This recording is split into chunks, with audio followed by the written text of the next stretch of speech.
Zam lian at Hilton Zuin mi gania ram huai mukhopa zuin na sato kani midangin zute anoin lo phana ni be sein mual pho huamin ka Hilton hi karonta lang ve ni ti himlo ria sakula zuin mi ram huai muthin ti hi chu adik zia keima nge hian ka tong to a ka zuin na satawang hian ram huai hi ka mu be to ni chumi chanchin chu tuna kan soi tur hi ni ya katlangwal chuak chho tir hi zuin ve chau zau hi ka chinga ma se chu tinga inna sa chu kan lem lo thlakhata voi ni khatver in hi ka ti ve thin dan ania chu tinga in ve zau zau rang ta ka chuan ka in tam ta tial tiala tlangwal ve tak tak ka ni meu chuan zu chu ka in na sa chho to khop mai tlai tin hian ka in zia ti thei ni to voi khata hian ka in treu ngai lem lova no ni khathi ka in chuan ka du tok mai zela ma se kamut ma hi chana kha to ka in reng ka du thung thina tlai tin hian litar khat dong ang vel hi chu ka in ve zia thina poisa po a hek ve du viau mai mei chilam po hi ka ngai sak lem lo chu tinga roi ni tin ta chu taksa po a chak lo sol ve viau maya wanglai zunin mang chhota chu ka wanglai a po chuan kan wanglai thei meu lo chu ni e zu chuan minei che chak viau maya taksa a chak lo chho zela chuan tlai khat ka zurui chuan ram hoi chu ka mu ve tangai mai le ka choi lai hian ania ka pia lok chhuata chuan ano thut lar thap maya ka ba hoi phei chuan ka ba mu thut maya ka phuna sa viau mai minten mel tak hian milo thli reng hlom pathum man nia min en ulukin minten mel viau maya ka han mu chuan chopo chu ka e thei to lova ka ba mu tir tang chuan aram huai ni ti ka sengal thei maya aram huai tin kan aw waka ka chung de chuan miron nei ngal ruak hlom chero chuan min en maya ka hlau nge ka ten po chu ka selova an chil thli te chu a far du hlom mai le ka chung de chuan ka kut chu min silfai sakin khuma chu min mutira ka chara te chuan puan dai chuan min dep sak mol mai poka heti lai hian keima hi ka boi viau maya ram hoi ho po chuan miron zui lem lo ni mo ka mu chun zom ta lem lo wa re ro te a chuan ka mu hil ta ni ka mu thil nu a chuan ka chung te po chuan ngai thatak chuan min kal san ta hi lo ni ya tui taka ka mu hil chu zandar khatwera chuan ka tui halu tuk chu ka har hlon maya ka pen rong wang ani mo ka tia tui chu ka tui in chu a hal huam maya ka bula tui in turan lo chhop chu hanin kholin ka thu chuaka karum tu ber kong khar chung bangrila chuan aram huai pathum chu anlo omle ta thap mai le hanaw chu ka tum le a ma se aw lo tur chamiron tia kei po chu ka aw thei tami alawani chu anom na tang chamiron control vek ni ber hian ka ria pon nama chuak tur chamin thema kei po chuan anni ho chu ka zui chuak be mai bok ka zui chua mai dan hi ka hrebik chi alawa an thuangang chuan ka omani ber mai hian ka in ria kan kom thlang lam pan chamin ruai thla kan kal thak na thin kong sir no pai na tang chuan zu hian ron phora min peta ka lom viu mai kein ngal khol maya karui thei mi lo mai le ngal zu tak tak ani le ni ro po chu ka hre thei lo wa kong sir thim na ya chamin han thut puya chutia kan han thu chu ka rui ta viu maya ram hoi ho chon chutia ka han rui ta chu mino huat mel viu hlom le ngala ke chuan ka han nui tlon ve ta ringota kan nui vel chu an ngai dan chu ni ro nge ni kal chu an tilea kong sir thim chin zena chuan kan le ta ke ai te dai thu chuan ka om ta ni ber mai chu min an tram huan an siam hi kan thlenga chumi huan noya chu min chol pui le a zu chu khoi tang ngen nei ni min pi le a ke po chuan ka in ve le mai boka rei lo te a chuan ka rui le ta viu mai ani ho chuan min en le ha to mai le an lung oilo mel viu mai le ngal ke la chu kanui ngam mai to lova aron nui ta tha mai hlom an nui chu zatta ke ma chuan ke po chu kalo rui ve nen kanui chuak ve le ta ni chu tiang kan nui chu mron pan nain ka ke a chon pakhat chuan aron sik ta thut maya ana dan chu a thei pato pin a sikaninge yang le ate tanga engot chi ni lawa karui po chu re hok hian ka in hria kanui lai po chu ka top chiang khop mai kana tilu tuk chu ka then tlok tlok maya ka than te chu atla zoi zoi thei anni la chu min mi war maya ka hlau lu tuk chu ka khor ta zoi zoi maya chu tianga ka hlau mel vel chuan an nui chu ati zamuni an nui na satel tel mai le ngal tlan chiat tuma ka han tho chu ka ke a chon pahni choron sikle ta ni hian ka hria ante dang chu ni lo sikna takan ni katlungal thop maya thole ka tumpo chon ka thau thei ta der lo maya kamit tui chu tla zoi zoi ringot to mai ni anni la chu annui war maya an tram huan noya bok chu min nuk thale ta ka kut chuan ka in ham bet ve tanga ka kut chu apahni chuan le lama chuan ron sikle ta ka in ham tang nei thei ta lawa min nuk hon mai ni an tram huan noya chu min nuk wal ve la annui war reng bok hanaw wak chu ka chak biu nain ka au thei der lo maya ka o chu a phui hian a phui tlat maya o chang mai hian ka om tlat le ngal au chuang ai na chu om lo shima khowar do na chamin kalsan ta hlom in sa seng ka tumpo chang ka in sa seng thei ta der lo mai ka chaw tu chu rei lo te a chuan ka lo mu hil ta hi lo ni min zong tu ten ka minga men au thom chu hria in ka har ta hlol maya ka han chon chuan ka opo chu alo chuak tha thei to viau mai miron muthuaya innama chu min hruai ho ta ni ka thil don chan chin kan sei zo chan tong thaina te chu kalu chunga kut natin min nei saka ka thopo chu aveng sot mai ka chawlu tuk chu re ro te a kamu hi le ta ni he ta chin hi chu zu hi ka in du le tami lovani putlanga thil ton kei hi kadang lam nge ka hredawa ram huai chan chin le an chet ve na lam te hi hriat nom ka ti zong le ka ngai ven zong hi ni ve tlat maya ka zan leng te hi ram huai chan chin velan han soi tak hi chuan hona chang po hi ka hrengai me lova chutianga ngai thadu ve ti lo chuan ka tong ve ang ti rin ngai na hi ka hrengai lova mu chang na po hi ka nei ngai lem chuang lovani hoi khat chu kan tlei rol chuak chho ti a hian kan khopa pakhatin ram huai mu thu hi an soya chumi tum chu nidang anglo tak mai ram huai chu han mu ve chin chu ka chak ta tlat mai ni chu kan khoram pu pakhata hian a om thu a soi chu ka hria ka in zum thei tangang lova ka pa sinai chu la chuak ruin keima chuan fia to chuan ka kal ta ni pu ka ba thlen chuan kalut mai ngam bik lova pu po na chuan ka thu deuh wanga ti chuan pu ka chuan kalut ta rin ai de na lo thuk lova lam som thanam ma vel chau hi lo ni a to thleng chuan mei chernen kalut chuak veka ma se engma ram huai mo thil dang lami mo ka mulem lova be dongin puk chu ka chua san le a thui wak lo ka kal chuan sakhi hi ka omna lam pan hian ron tlana aron tlan dana chuan hlau nei hi ang ka ti viau mai ka silai chuan kan kap thor maya ka van ne siamin ka kap thu da hlo mai hei hi ram huai mu cha ka bang ram nuaya ka kalma sak berania in ka thlena ka pa bula ka soi chuan ka pa chuan karinang nge chuan mi chu alo hau ta nge ya ka sakhi ka chu thenrual tha te punin ka pa ho chuan an chan ta ne kan khuwa changa mu theya hian kau chia thui tak wa dar ngai lo sei deuh mai hi aum phei ru maya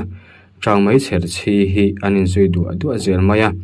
fia hi ka chak tlet maya ka pa bula ka han soi chang hi chuan ka pa hian ram huai chi khatan ni ya soti jong son ni mai fia tur chuang nam lo ati deuh tlat zel maya ma se fia nge chu ka tum ru ve le ya hemi chang mai cher chi ka pa pi na chan chin hi tu na ka soi tum ber chu ni kan tlang wal ve viau to kum thu a po nu pui nei rual han ti tur chu kan ni ve tho ome kapa te bula hian zan khat riak vela ram wa chu ka dila silai po hi ka pu chuak ve zau to sa po hi ka ve thei viau mai bok chutiang te ni awang chuan kapa te po chuan ka di na chu ram min ti sak hlau maya ka tum tak chu ka hril du bik lem lo thung ka hril chuan phal don lo chiang sa ti chu ka hria ka hril du lem lo bani an rem ti ta ka chuan keima chuan zan khat riak vai sa nen chu ko chengo dur khup lampang chuan ka kal ta ni hilai ngot chunga khama hian tang mai cher chi te an kal po wang hian trau kham anlo te hiala trao mai cher chi hi ka hria thei china hia tum le han hia po hi an lo om lo ni chuan ka hria tawa chuan an lo om mai thei kan khuwa tang hian chamakal vel lai hla nia chahnu hera chuan chunga bul thut chu ka thlenga chhun chaw te chu ka phak ta ni kham che pui chu lo tam viau maya kham chung lama chuan om zawk tha hrian kham chu ka het le ta ring nai na hel chu alo rem lo nen ka hel rei rep mai le ngal kham chuan chhor do pakhat hi neya chulai mukim theina lai tura chuan ria buk chu puwa khom nok nokin alang sa lo theyang ber chuan ka siama kapia kora chuan rong chu ba bolin arong bol sa nen chuan ka ria buk lama chuan ka enjoy phei le a thim ma chuan chaw te chu ka ei vel veka silai muthun sa nen chuan tra mai cher chi ho lo kal hun chu ka lo ngak taran mai le ani nom du ang reng viau maya zial tak ngel po chu zuk nga mani box si do ram sa chan tak chun ka chang deuh top mai niya rinai chuan aron lang har riau mai le ngal kan khuwa tanga kan thlir hi chuan zan tir lama hian anin zui thluah zel kha ani thina ka chang ti chuan hria mani don chu tiril ro chung chuan ka chang lui ve zel ta bok tlaivar chu ngai ni pon tlaivar thaka fi ange chu ka tuma ka bei chu ka ti dong du bi khau lova ka chang ve ngar ngar mai ni chutia achana han chan tana pam chuan ka chan chhuwa chu ka in ring ru tlat maya karil ru chuan an lo chuang nge chu ka ring tlat maya zandar som vel ani to ang tia chuan thlilum deuh hi ron thota wang mai le chutia boru ka ring thak ta chu an lo hnai nge ni chu ka ringa ka thu po chu thungam to lovin miram mu lo nan tin kamu bet ta tlat maya karin dan po chu alo sual hau lo mai phun ri mar hi ka hria chhun zom hal mai renga kain ring ro viang mai mu thuai chu ka cha ka ma se karinai chuan thom ka hria da tang po chuan anon lang har ka thu chuangam to si lo kamu bet thlar maya kain tlo khalna ka kai za te chu a kham ve et to tia chuan karin lo tak mai hian mei cher chu kham panga chum pakhat chau mai hi aron kal phei ta zar maya a keng tu om reng chu ka mulo kham panga chuan kal phei zar in kham ni lam top a thlen ma dewa chu thim ta mak maya mu tur om ta si lo me al ringot aron phei zar mai chu makhan ti ro rol hi ni lo ba chutia a thim ta ka chuan mei cher lo chuana kham panga tang chuan mei cher chu aron eng ta chu mai le an en chin chu karinai chuna za lo ba mei cher keng tu om reng chu ka mu hau lo mai an kal phei khliai lai ka en reng lai chuan ka kera chan lung pakhat chu alum pal ta lo maya mei eng in zui du chu thim ngal mak mai bok han dei po chu om to lo ba miran vom hal fu maya ma se mak tak mai hian min vom fu thei lo nge ni miran vom fu reng lo maya thli te chu thobu fu ka la taka mi tongang mai hian an chiar huai mai bok ka bulvel lok te chu an ron vom ri le pop mai thina ka ti ngai na se lo chuan min vom fu thei chuang lo ni ka hria da bang chun ka theiang ang chuan tol thlain lui kor ka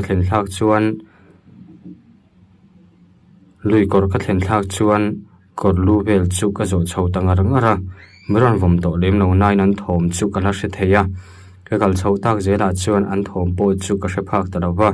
mei cher te siamin chu lui ka zo thlak tang tirna chuan ka ria ka atu ka chuan sapel pa chuan ka hota ni khata tang khan ram huai hi an lo om ngei ti hi ka hre chiang ani putran poya thil ton kan no pan lai tang to a no pang doi thian te zinga po a doi bol tak kani thina zan lama thian te rei tak an len thin lai po in ke doi jep ti taka ka hlau hi zan rei thleng po hian ka leng ve ngam ngai reng lawa ka thian te po hian doi hi min ti thei hlom viau maya kan thian ho zinga hi chuan ram huai lampang hi ka hlau ber mai o me chu tiang te ni wang chuan ti thai po min ti thai fo renga kan nu le pa kan pi le pu ten an thil ton an chan sin te an han soya ram hoi sual tak chan chin an soi te po hi ka hre fo thina kein ti tlang wal ve viau to nuwa po hian kala doi zep viau maya zana phei chon mani hian ram noya po hian ka kala ngam ve ngai lowa mania ram noya zan lama han wa vel te hi ka ngai na zong hi ani ve lo ni berang chu ka thian te hi chu midang an man lo chang po hian zan lama chome zong te hian an mani hian ang kal mai zela thian te lo chuan kal ve ngam ngai hek lowi an man lo chuan ka kal lo hi ni mai zela kanu le pa po hian min hauna sa thin viau maya ka pa phei hi chuan rama te hian min ria puin huai sang ve deuh tur chu min fuin min hrual na sa hle thina chutiang taka min hrual taka chuan keipo chu ka huai sot ve viau mai chuan ka in ria ama zana ram noya in thian ngam ngai lo ka nia zana hen thian mai te po chu ngaya ka nei chho ve tana lautin apo chuan ka tin tabik lo ma se thom engemaw deuh ka hriat hi chuan ka tri thei viau mai thung tlangwal tak tak ka han ni chawa chuan keima te hian ram te po ka riak chho ve ngam to ni mania han ria tak zau zawa chuan no turem em alo om lo nen mania han ria mai chuan wam jok ma chuan ka hreta hil maya trung khat keima garam riak chu silai hi ka rialu pui ve a ka rialu tira chuan zana ma chuan ka wak du lem lo zan khat chu kan wa bak mual mong lam then mi huna chuan sa chang hian ka kala thamang lai ni nen athim viu maya ka hlo hlin kain rin te reng nen ka hlo cham tlat maya tham lam pan chuan zanda riat vera chuan ka chhota ni thamang lai ni nen khuwa po thim cha viu maya mei chareng po chuan a en zau viu mai tlang dunga chuan ho chho du lovin chung lai luite chu ka zo chhowa ka hlo cham bok si nen chakai te chu ka khor chho nga la rinai chuan an no tam phian mai chome khop chu kaman ve mai boka kaman ve nual tia chuan chakai po chu ka khor pe talowa lui ka chua san fel to ka han kal le de ta chuan thanglam atang chuan chakai khor ri chu aron ri chuak ta tat mai le ka pain kan hlau zong hi chu han fi ange zel turani ati chu ka hre chua ka kamei cher chu ka ti hluma korte sir mai a chuan ka lo thu de urana chakai khor ri po chu kom na lam pan chuan ron chho zela lungte chu ati ri le bar thin a thom po chu aron hnai to viau mai ni kalo en rana thom ri chu dana chuan mi hringa ni nge chu ka ringa thim thama chuna ruangam chu ron langta phibok chakai khor hi lo nia phibok chakai khor ka voi khat mu na ni boka chutiang ema phibok in chakai khor thiam mai chumak po ka ti hial zo ka ni lunglian ve pa ngai deuh te chu apir kang ur zo tlat maya voile khata ka han aw thut mai chu mu tur chu om rei lo te sin aliam puat mai ni keipo chuan heng thom vel mai hi fialowin mi hian anlo hlau thina ni don hi ka tia unti hoi tak chuan mei cher te lakai la in tham lam chu ka pan le ta ni atu ka chung ka paron fe le a chakai po chu atlai hona chuan ka chumba zong chu ka hon tir ta beka ka me tur da tum po chuan ke te chu lang na tur na elom hon vek ro ka ti deuh tlata wang chuan a hon ta beka an na ringot chu anin om ve deuh nen chumi tuk zana chuan chakai chu ka zup khor le ta ka khor masak chu ang talo riau mai chakai man tur chu anom mang der to lo maya ka kal masaka ka kal tom na ka thlen chuan som travel zong chu kalaman phibok khan a khor kim viawan yang ka tiril ruwa chaklam chu a khor thleng lo chin kha han hi ne anom deuh hlek to be se chuan ka khor chho le ta ni ma se chaklam po chu engalo angwak de lo mai alo wang tho maya a kor chu thui lo nen ka khor chua chuan som ni ve lai chu kaman thopa rei lo te ka chol nuwa chuan ka chuk thale ta ni chutia ka kir thale chu korte tanga kan lo pan na peng ka thlen ma dewa chuan ka chakai khor masaka thom ka hriat ang tho phibok chakai khor ri chu ka hrele ta lo chan ya lo bar khai le chu karil ru ka kan ben tha sok soka kan lo pen na lai ka thlen chuan mei cher chu ti thi in nim kara chuan bar khai tum ka lo chang le tarana silai ka ken lem lo wangin ka ti vel kha chu ka ngai to lo hrim sangal te anno ni zo kang ti chu ngai to in silai ka lo keng lo te chu ka in cherul ru viau mai ri po chu aron nai chho zela ke po chu ka lo in ring ru viau to mai thok po chu ka thori thangam lo chu ni ber to mai aron ri chho zel chu ka mu mai ka rin te reng nen kaum na chu aron thleng lo deuh ti apo chuan ka mu thei de lo maya ama ka lo chan kha chuan ka mu ma viau sia a thim ve nen ka mu thei lo mai ni chu ka ringa arin ka zon ron thlen po chuan engma chu ka mu thei reng lo mai om nge ti ka hriat awang ero chuan ka bara khai lui ta thowa kan bara khai rual chi chuan eng ti po ka hrelo ka oma hian thum dop khop hian ron suwa miron vom ni jok ma hian ka hria kei po chu ka tlu top thei thole ngalin ka chempoi chu ka han la chuak le nuwa ma se engma chu ka mule ta chuang lo kabul maya thingkung lian vak lo chu azar chu ti tliang mai hian ari aule ta that maya chunglam kan mela ka han en la chuan engma chu ka mu thei ka nei box si lo tlan chia chu ka han tum o ka ma se ka pain min shil ngun em fiang ei tura ti chu karil ruwa chuan aron langa fiang ei tum chuan ka mei cher chu ka keng sang le ta zo ka mei cher ka han lek sang chi chu ka mei cher chu mak tak mai hian thi ta top mai ni chu han vai al le mai chu ka tuma vai al mai chu lo har phian to mai nen ka bei rei ta phian mai le ngal thom chu thing danga apakai zela thingzar chu atlia kau thot mai bok ka mei cher po chu ka vai al kai thei ta ni mei cher en china chuan om lo nge ni engma chu ka mulem lo lung lian vak lo vom nuam to bel chu ka chara ari ngalam chu ka vom ta pop maya ka vom fu nge ni a tre deuh thot mai thingzar chu ama aina sa chuan atlia kau tur maya atlan chelo nge ni ka chung lok thingzar bel te chu ari thot reng mai mei cher chu ka thayang to chuan ka han keng sanga ma se engma chu ka mu thei lo wa chutia azona zong tanangang chu ka chung lok thingzara chuan zong ni om tak mishing ai lian dai bong tuai tia don mai chu lo thuwa fiawak lo chuan ka han mu ni chu thil po chuan milo mel ring ni hian ka ria a mai thal ha chuan milo bi reng mai hian ka han mu ni chuti mek lai chuan thingzar te chu alatliak ri deuh that reng tho maya pakhat chau khi an ni rawani yang adang mutum chuan ka han en kual le ta vela zong lian chi deuh hlek mai an ni chuan ka hria ta wangin ka hlau lem lo adang po chu mu nge tum chuan ka zong ta zo ka ma se thim ve nen mei cher en china chuna zaw vak bik si lo wa ka mu to lam chu ka han en le a ma se ka thil mu kha alo to hau lo maya engeu moni hi ron ram ko kin chu vele chuan thom po chu are ta ngal thap mai ni lung chu chhan lein an rik top na lai vela ka hria chu ka han vom le a voili lai hi ka han vom po ba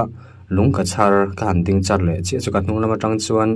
miron vom thlu le ta top maya ka han hoi le ta ken thuai po chuan eng ma chu ka mu man lo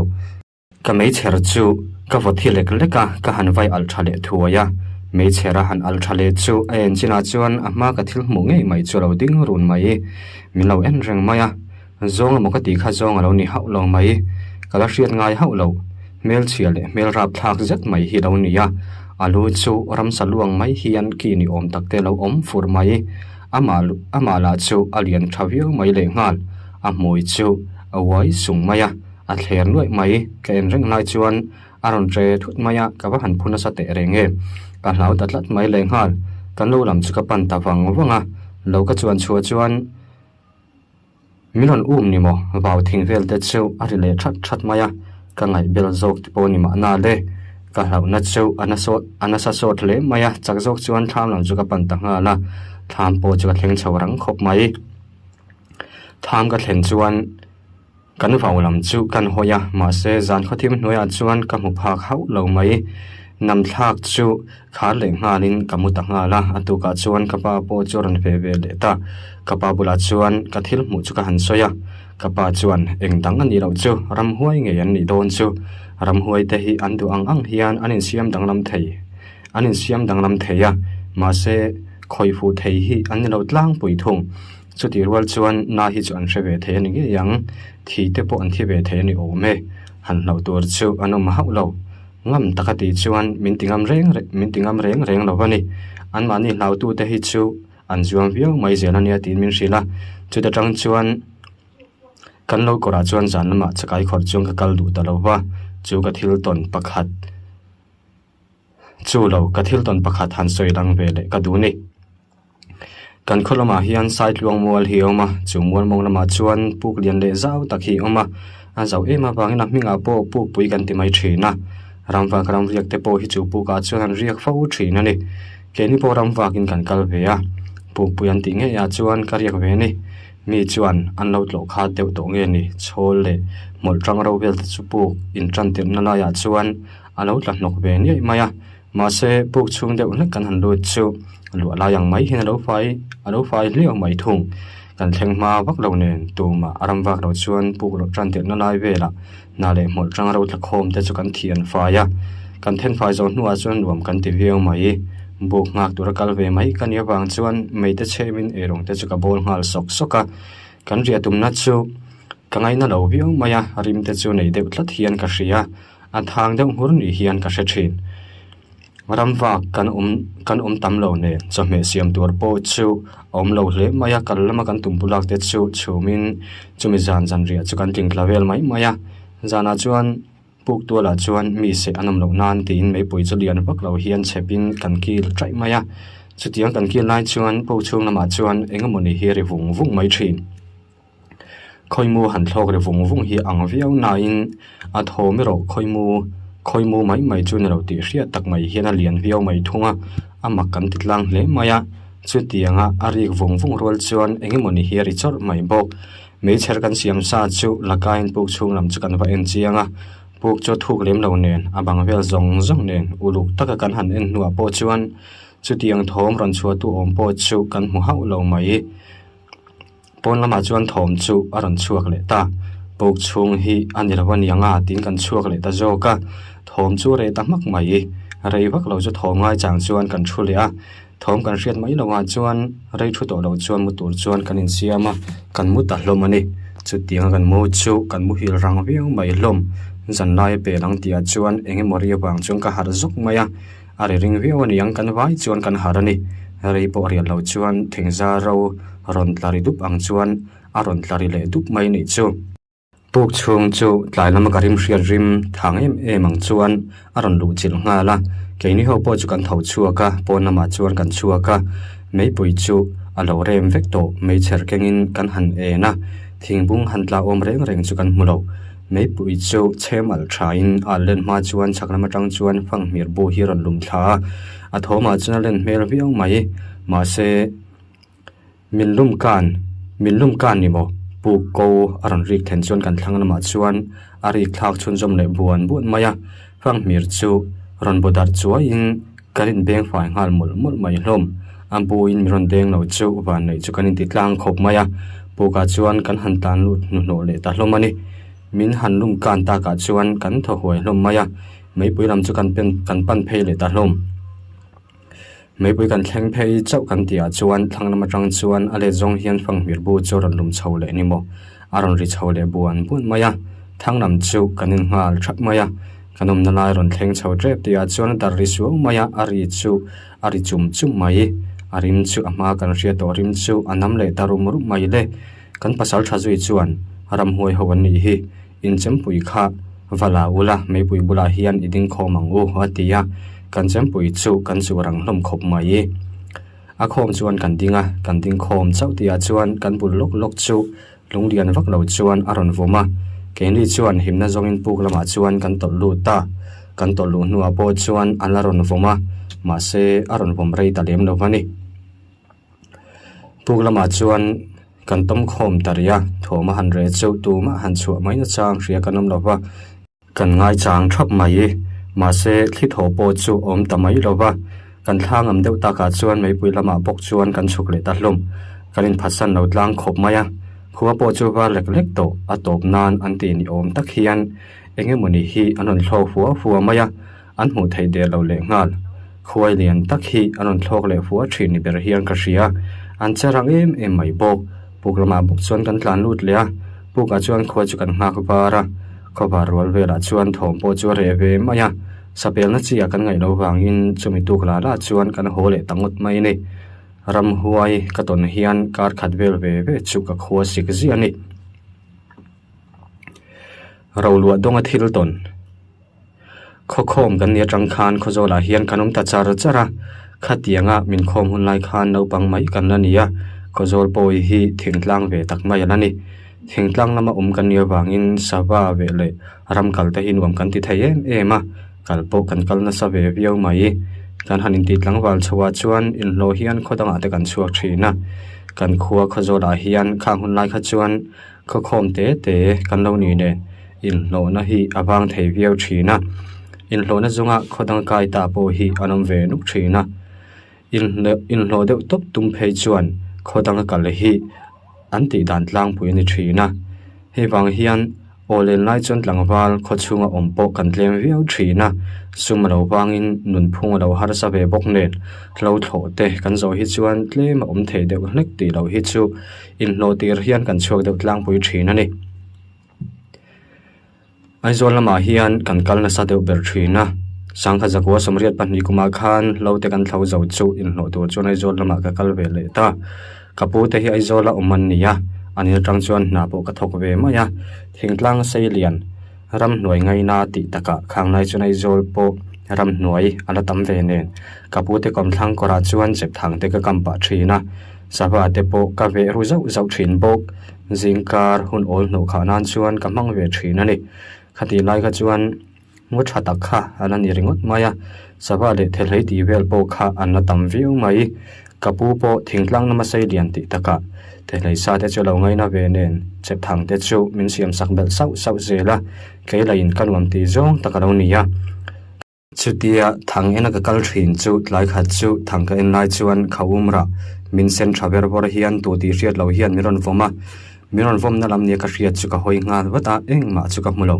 thingkung atanga ron tla ani ring dewin chunglam te chu ka han en thin ma se engma ka mu chuang lova thingna kar vela chuan an ra anga ka mu thelo mai ni chu ka ring deu ka thang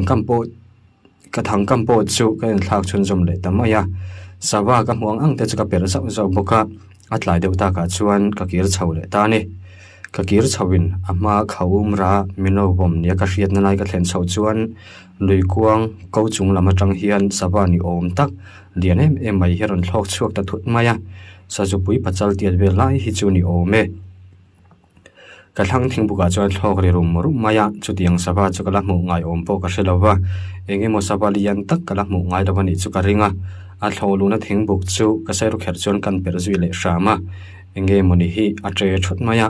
a chik deuh mur mai le ngal ka per hu ni ka ringa chu thing buk lam chu ka pan thata ngal thuaya thing na chu a tril na sa kher mai ka han en kual ngial po chuan ka mu zo lo ka sai ro kher bok chuan hoi li hoi nga lai mai chu ka han per le ya ma se engma thom chu om ta lem lawani hemitlaya hian thelei pahni le sawa pahni ka o khowa kapu po chu lo lom thiam le viau mai kapu ka ti hi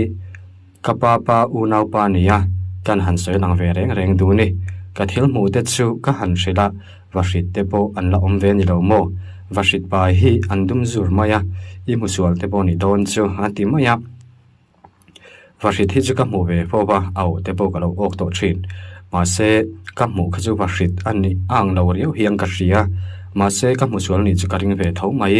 ka ngai to chhun zom le talowa kora tang hian kanom na hi lat em lo wangin nom pai nan po kor hi kan mang mai zelani chumi zan tho chuan kan nom chu alo khat viau mai nom pai hi chu ka na nga in akha deuh hlek hi chuan ka pai ve mai thina hemi jana po hian keima bok chuan ka pai le ta ni zamdang anglo tak chuan lei te reuh te thingan do tang chuan nom chu ka han paya engemoni hi an tlan chheri buan mai le an ri nok maya tai lamam yang tho chuan an chi ngar mai le ngat a han rak ri chu mishing in soitum mu malpo ne lawa kan han rang nok angte omzun nei lawa kan han rak chiam chu angka ti ber maya kale san thuaya kapu bula chuan kapu nom ka pai khan ka pai ria khan engemoni hi aron rak nok mai ti hian an tlan chheri buan maya an tlan chiat pa an rak ri chu mishing rak ri hi ang lu tuk tia ka han ru chuan kapu chuan ka hlawang tia hlau wange ka shelo na in haram san ni don chu si halle ching nia te sa ram te sa thar te po an la om ve lom song lai kora son engemo jana chuan si hal te po an la ron u ve fo mai an ti chuan si hal an ni chu ka ring ve mai bokani ram lama ta na sa ti taka hian engemo rimak deuh hlek ka han riat kan riat ngai lo deuh po han hre mai la nautina hian katin ngai lem lova antu ka chuan no tur chuan kalin tlaya chuan kan bang ma dewa in thlen huna ka thangen hun tur chu ka ngak len le to hiau mai ka thian pain anin lama ama thla kol turamin soma wang chuan ke po chuan nil than lo chuan ka thian pa chu anin thleng chuan ka thla ko ya in po chu kan thleng pheita ma se shat ve de ngang kan wang chuan in siam sok in thangin tur jang ka chuak le ta thawa chumitlai ka thangwa in chuan sawa ka la mu ngai reng lo chu ka ba muwa vashi chu tiat lo dewang ti turang vela lian hi nia amul chu asen lar veu maya amui chu apol deuh ngal maya amaya chuan adum hian sei filor ngau hian adum pahnih hi aron sei bik bok alo sham ka kak maya a sham dan hi chu kazir thiam chi to lova vashit han chakur thom te po hi pol lek lek mai ve nain ka per ta bok maya vane thlau deuh mai hian ka per thata lo mai rang deuh chun ka ba char ngala ka bolum ngala chu ta rang re lo te a chuan ka benga chuan ke han pen rile thlat thlat thin thom chu aron cham ta thlat maya a kha to khin aron pen rile thina ka hoi kwal poning ma ka mulo ka beng cheri ni ti chu ka shemaya ati re dan la chu ka hre der bok si lo zana po chuna kha to chuan ka benga chuan pen ri bok chu ka hre thina ti ngai na ka hre lo lu tuk chuan le kha te chuan ka beng chu kan no kwal vel thul are thei chuang der bok si lo he ka saba per thlang ming hi ka pu hian a hrebi khap lova a ming chu soilo a voi khat mu na ni ve tho thu chu a soi ve bok zana chu mu mang kan ya ka saba per thak chu kai pu atang chuan lo chuakin mihring ruang am anga hin ron changa alianin amul durmaya min lo rap beta ka lo che thei de lo mai ka beng bula chuan aron tre chiam chiam maya kei po chu ka tre chiam chiam mai kei po chu kamang anga wang chuan kamanga wang chuan ka har tange nge ya ka han har chuan kamu mang mai mai lo ni chu ka lom kher maya ka har tanga re lo te a chuan chu ke pen ri bok chu ka benga charon ri le ta ka beng te chu kan pot bak baka ka han beng vel thin ma se alo om zel tho sia ka tra te ram lam chu chua ka beng cheri kan tiang hi nia ma se om jing viang mai thung chu thil pen ri chu ka benga chuan tha zat chu ri ome anu lama chuan a re chho ve ta are lai tak hi ka hrelo thung thil mak ve tak chu ni ma se nu lama po hian thang hi ka kam chun zom reng thowa engma thil tang lam chu ka hre to lem lo thung ani lowa phei chama mu pulal zot liana thil ton bai lalpiang loma kapain kan lawa thil mu mak tak chan chin min hril thina ama phei chuan phei cham hati maya mihring mak takani ome ama na soidanang hian I handa le mai te ang thingtlang mi kan nia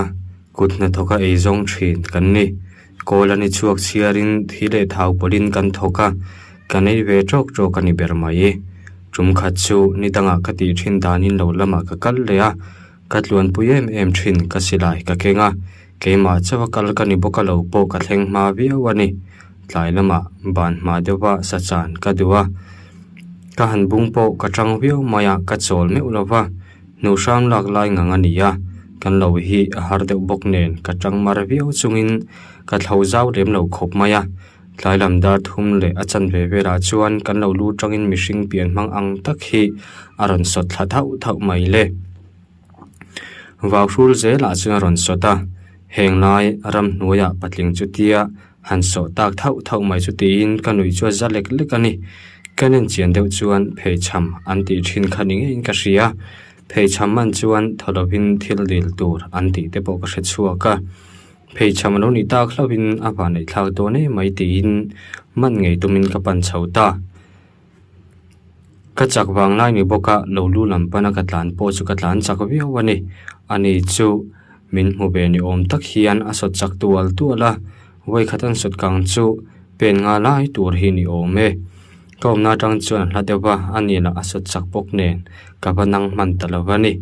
lomong lampanin ba rula zera sot thla ka thlabe ta zelani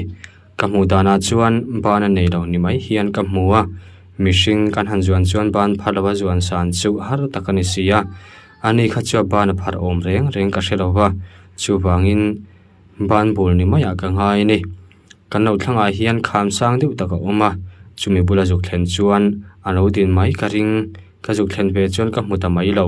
kham noilam ka nei chuan oi panga asot thla thau thau maya asot po chu boy hau si lo chu amak viu mai ken reng lai chuan ram lama bo zui ta ni in ka thlen nuwa chuan ka pa kan hrilani chuan nui chung hian phei cham te chu man har dewa sin I moringot po chu wa nei hle ni chu tia phei cham tak tak aniem tiro ka hrelovani thlain min thut by Isaac Colney Mizoram khothang lam Mamit district om kan nia pathian khongai na changin rongbol in mun sang sanga ka chu ve thina rongbol pui te le thian te poi min du sak thin leya kalom le thina ni kan venga hian thian tha tak mai ka neya kanin kom na sa in thian kara mangai na le in du sak na zong zong kan lan tir tira kan soisul om lo ve eng molai de watang chuan arui hlo ti aching tatlat maya tira chuan ka hauna sa thin leya arai de nuwa phei chuan min za wangin min kom thadu tami ulova ka khonga em thina pathian a mu theina na sataka bein ka phak tokin ka tong trai sak thina pathian thu te shilin ka theyang angin ka tran pui thina rui lawati na sat nuwa phei chuan khotlang en donga loina chung te poinan za pui ta hle maya anun chu a khongai thak tak zet to ni tum khat chu inkom na hun rem chang deuh kan nei ta hlau maya ka thiamang angin pathian thu te ka shila ani point anun an din zia a beidon zia thu te arui hlo ti thin chu ban sana pathian rong bola chak zia te min shila chubi nuwa chu nai siam tha chho ve ta ni kalom leya anun po hlim chho biau to ani po chuan nuama ti ve le maya ma se khotlang le achung te chuan an la ring thei lova akalna pianga mi endong le za pui elan reng thawa chu chuan anuna buak le chang atama chu wang te po chu niang chu sual chu to zo lovin rui hlong bo ya buk chuan lut le ta ni anun beidon zia ka muin ka khongai hle thina tong trai pui le pathian thu hanril bak chu hanti vak ngai na ka hrelowa atopa phei chuan anun beidong lu tuk chu aino khlum ta ni amboral ti ka hriat phei kha chuan kana ema ka tuar em mai achang chuan chung te le khotlang te po dem nai ka khata endong in za pui lo ni sela hetiang din mun he thleng lo tur ti ten ka ngai tua achang chon rui hlo ti na sa ruk tu rem changa piang ru mai thina ni awangin aom ti na ru te ka nei le ang loi boka ril ru chu a hre om du ngei mai du thana man sol poi sia lang chiang le in ka hre thina ni ambor la tang kar khatna vel ni in ka hria zan khat chu kan chung ko in tv kan hena kamut chu chuai ma wang mu turin kamut pindan lama ka phei zuita pindan kong ka chu zan tanga ka kal ngai lem lo hemi zan hi engin nge min molte chek ni kalu ve le achun ka kal ta nga la kamu zuita ni mut pindan hi pathuma oma ka pindan le lama ka pute pindan oma ka pute omlo na lama chuan ka pi le pute pindan om boka kei chu pindan lai ta om kani ceiling kan siam no bangin pindan bang chaukalam ne na ein pindan na chu asang nem no pa fit sari bor vel hani o me ambanga hian tile kan manga thom ring de vero chu kan hrapo thei vek thung kan han mu chu muthil mai tumin ka hanin leta jang thal zong kan in let chu in chunga tang hian thil dum hlom hi ron tla thla mishing pung ro ang tak dum de ren ru ni mai hian ka hria chu chuan miron thut bet ta ni ka chet hei ta reng nova ka bai de ruai maya karil ruai ro chu a har fim vek thung